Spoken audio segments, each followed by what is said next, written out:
The Specter Bridegroom. Long, long ago, a farmer named Lenine lived in Bosquian.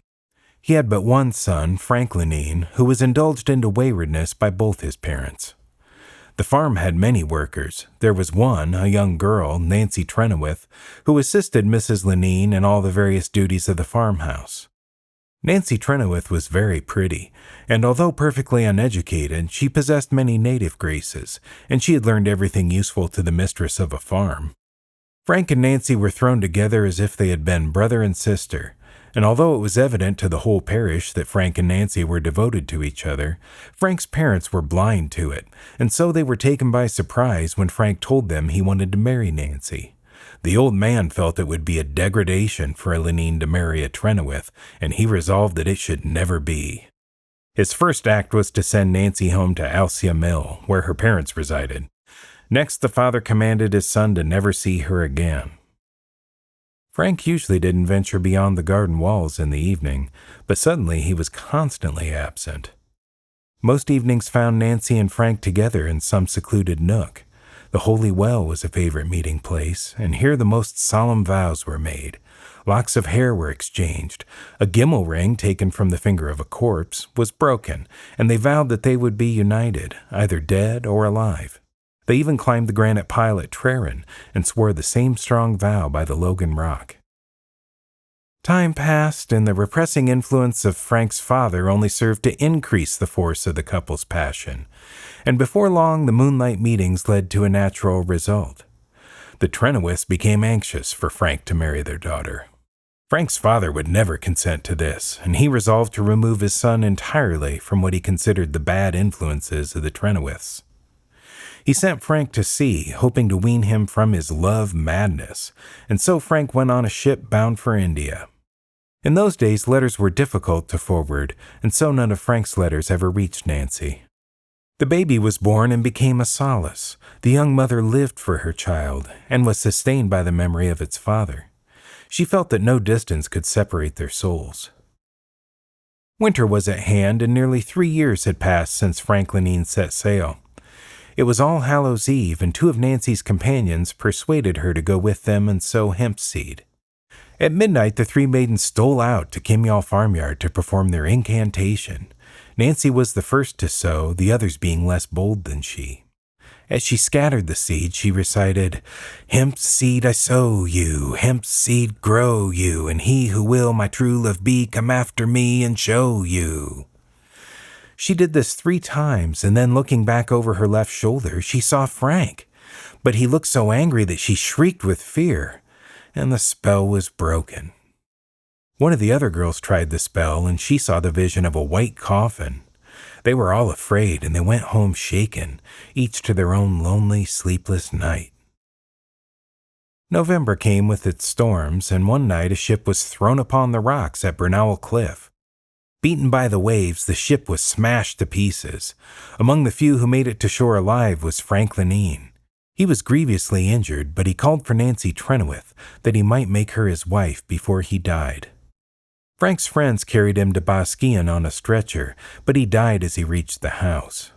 His parents, overwhelmed in their grief, thought nothing of Nancy, and without her knowing that Frank had returned, the poor fellow was laid in his last bed in Buryan churchyard. On the night of the funeral, Nancy went to lock the door of the house, and she looked out into the night. At this instant, a horseman rode up in hot haste, called her by her name, and hailed her in a voice that stirred her blood. It was Frank's voice, and the horse was her sweetheart's favorite colt, on which he had often ridden to Alcia. She couldn't see the rider clearly, but she knew it was Frank. He looked sorrowful and deadly pale. He told her that he had just arrived home, and that he took his first opportunity to ride and fetch her, to make her his bride. Nancy was so excited she sprung onto the horse behind him that they might reach his home before morning. When she took Frank's hand, a cold shiver passed through her, and as she grasped his waist, her arm became stiff as ice. She lost all power of speech and grew afraid. The moon emerged from heavy clouds and burst out in a full flood of light. The horse went fast, and whenever it grew tired and slowed, the peculiar voice of the rider urged it back to speed. Nancy didn't speak.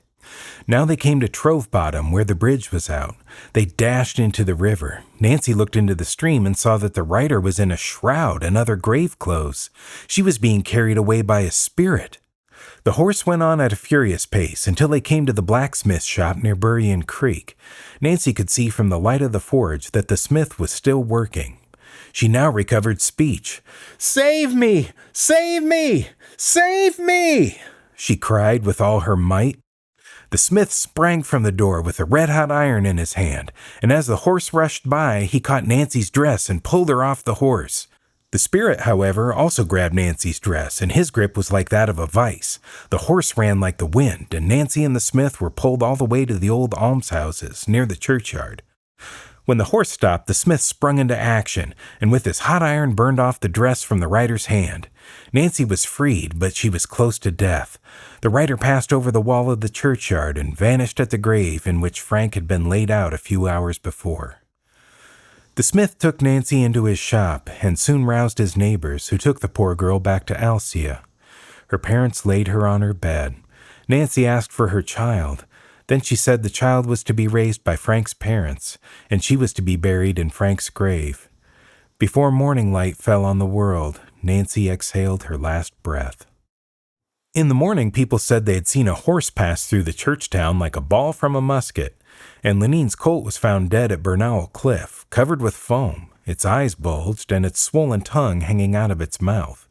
On Lenine's grave was found the piece of Nancy's dress that the spirit had seized. After the funeral, one of the survivors of the shipwreck related something that happened at sea on the night of All Hallows Eve.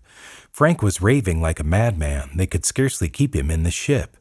He moved like a sleepwalker, and after great agitation he fell down upon the deck as if dead, and lay there like that for hours. When he came to himself, he told them that he had been taken to the village of Gimel, and that if he ever married the woman who had cast the spell, he would make her suffer for drawing his soul out of his body. Poor Nancy was buried in Lenine's grave. Her friend, who sowed hemp seed with her, the one who saw the white coffin, was buried beside her within the year.